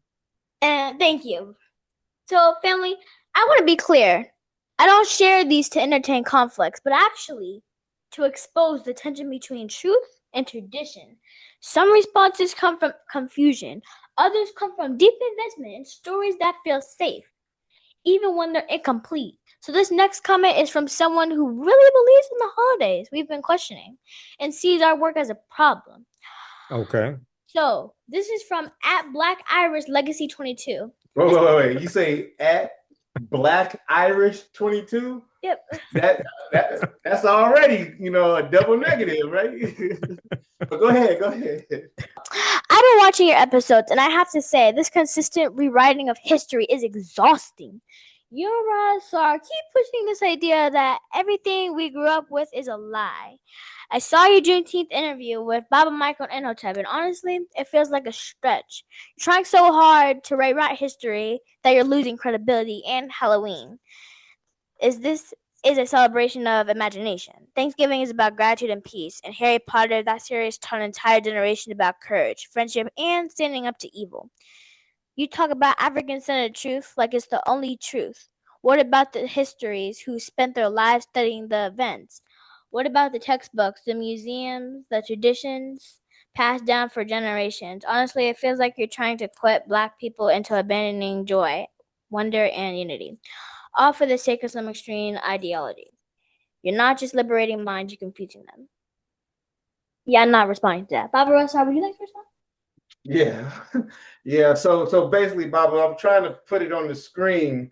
Okay. And she's trying to read the blurb off the screen for what that person said. So basically, it's just another one of people who watch from a distance that obviously watch our shows, but want to just listen to respond opposed to actually listening and digesting the information. And if they do have disagreement or something that's hard for them to understand, they are refusing to do their research, which I'm sure that's probably millions of people that are on these social media platforms and stuff like that. But I do want to respond to that, and I'll do my best to try to keep it cool, right? Because okay, go ahead. We usually don't even respond to this, but this is what Reya'Sekmet wants. This is her segment. So, but can I just speak to the family on this? Yeah. Okay. So, Baba Michael. Yes. I believe you answered it very well earlier when you said send them to your website, tell them to, have their specific area that they have a concern with, so on and so forth. But I would just say that on Columbus, on Misgiving, on Juneteenth, Halloween, we're not rewriting history. I would say that we're restoring it. What that person calls an alternative narrative are actually primary truths, right? That I would say are primary truths that were buried beneath conquest, curriculum, and colonial comfort, family. Baba Michael Imhotep has spent decades documenting timelines, cross-referencing sources, and citing scholars whose work predates the textbooks you define. Facts. There's Dr. Ivan Van Sertima, Dr. John Henry Clark, Dr. Sheikh Anthony Joe, Dr. Marimba Ani, and that's just to name some of our master scholars. These are not fringe voices, family. These are foundational minds in the global study of African history. So when we say Africans reached the Americas 130,000 plus years ago, we're not speculating on this, family. We're citing peer-reviewed findings, lava-embedded footprints, and skeletal remains that challenge Eurocentric timelines. When we say Juneteenth is layered, we're not dismissing celebration. We're exposing the delay of freedom, as Baba Michael has so eloquently stated. This is manipulation of memory, and I would say that it's the need to honor truth over tradition. And I'll land my plane with this, Reya'Sekhet. I know we haven't mentioned Harry Potter in any of our conversations, more or less any of our podcast episodes. I don't even know where that even came from, but Right. okay, they can have it. But let me say this: most the people that watch your broadcast that criticized what I had to say about Juneteenth or what you had to say about Juneteenth probably have not researched the history of Juneteenth. Facts. Okay, I found out about Juneteenth in about 1994. I found out about Juneteenth 30 years ago. A lot of those people probably just found out about Juneteenth in the last 4 or 5 years. So they haven't read any slave narratives, like a Felix Haywood, who was there in Galveston, Texas, and got the news that they were freed. They don't understand the history of the Civil War and what leads up to it, don't understand that period of time, and don't even understand that the Emancipation Proclamation did not free the slaves, why the 13th Amendment was needed to amend the U.S. Constitution, okay, to really understand the actual history behind what happened. So they're just reacting to something that contradicts what they have believed for however long they've been believing it. When we look at so I want to share this on the screen quickly here. So people talk about revisionist history and things like this. Anytime something contradicts what they've been taught, they automatically want to attack it without researching the validity of the new information that they're learning. So they'll call the new information that they're learning revisionist history, right? So if we look at this article, can you see this article on the screen? Yes. Okay, so this is from 2015, and this is in my archive. I have thousands of articles archived. This is from Huffington Post. Mom slams textbook's incredibly offensive definition of slavery in viral Facebook post. Okay, so in this article, it says, okay, so this the the child was 15 years old. His name is, at the time, Kobe Byrne, 15 years old, underscored this pinpoint when he sent his mom, Ronnie Dean Byrne, a photo of a page from his 9th grade world geography textbook, which wrongly described African slaves as quote unquote workers. Dean Byrne posted her son's text message to her Instagram page. And it says this right here: the Atlantic slave trade between the 1500s and 1800s brought millions of workers from Africa to the southern United States to work on agricultural plantations. Okay. So then they talk about, this misinformation here. If we look here at another one, now this is, I deal with this in my classes. This was an article from Time magazine that deals with how the history of Reconstruction is not taught in schools largely across the country. A new report, can you see this on the screen? Yes. Okay, Time magazine. Okay, now this is a white publication, so this should make those people happy, those detractors. A new report finds that 45 states are failing to teach students about the period that shaped race relations after the Civil War. Okay, and long story short, this is why understanding history is important. Now, Eric Foner is one of the top historians on the Reconstruction era. He's a white historian, so those people that say, I don't know what I'm talking about, should feel very comfortable getting this from a white man. Eric Foner said the events we saw, now he's talking about the January 6th insurrection, okay? Because this article came out January 12th, 2022, a little more than 1 year after the January 6th insurrection. In the aftermath of the insurrection a year ago at the U.S. Capitol, many leading historians drew parallels between the violence that we saw that day and the Reconstruction era, the period of political revolution directly after the American Civil War. White historian Eric Foner said, the events we saw reminded me very much of the Reconstruction era and the overthrow of Reconstruction, which was often accompanied or accomplished, I should say, by violent assaults on elected officials. Eric Foner, Pulitzer Prize-winning historian and author of Reconstruction, America's Unfinished Revolution, 1863 to 1877, said in an interview with the New Yorker published a week later. Now, scholars say, studying, this doesn't say Michael Imhotep says this, it says scholars say studying the aftermath of the Civil War can help people, can help put in context many of the most seminal events in the U.S. in recent history, from the brutal murder of George Floyd by police in 2020 to the I think it's voter suppression. What is this saying? To the suppression, the voter suppression laws enacted after Black voters played a big role in the election of Joe Biden and Kamala Harris, being elected president and vice president in 2020.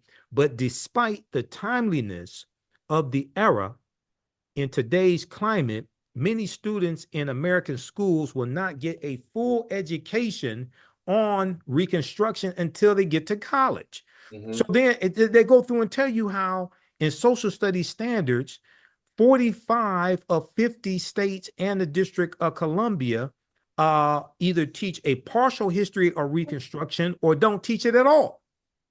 And this is why you have people sending you messages like that, because they haven't done the research. They haven't been taught this history. Yeah, and I'm glad you put that on the screen for the family, and because it just leads me right into what I was thinking earlier, and that was, we're not trying to take away nobody's celebration. You know, right.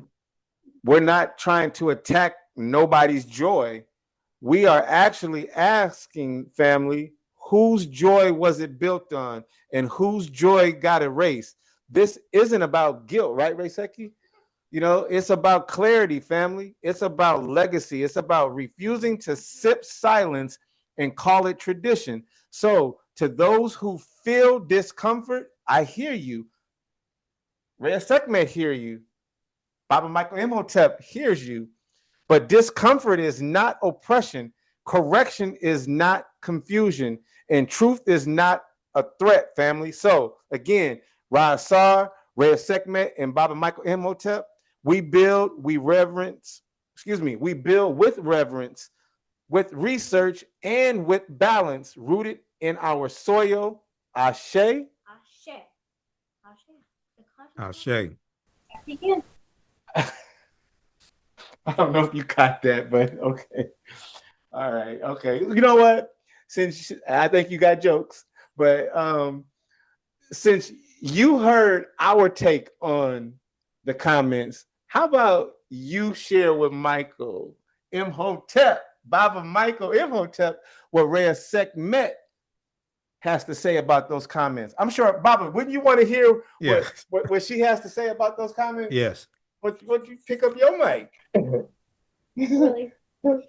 Wow, you just gonna put me on the spot. You on the spot.